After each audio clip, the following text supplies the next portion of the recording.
Hello friends, இன்னைக்கு நம்ம என்ன பார்க்க போறோம்னா மனுநீதி சோழன் பற்றி ஒரு கதை தான் பார்க்க போகிறோம். வாங்க வீட்டுக்கு போகலாம். ஒரு ஊரில் ஒரு ராஜா இருந்தாராம். அவர் பேர் மனுநீதி சோழனா.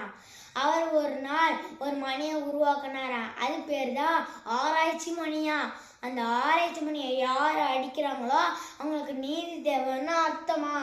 அதனால அது உருவாக்குனாராம். அதை ரொம்ப நாளாக யாருமே அடிக்கலையாம். அப்போ ஒரு நாள் திடீர்னு டிங் டிங் சுத்தம் கேட்டுச்சு.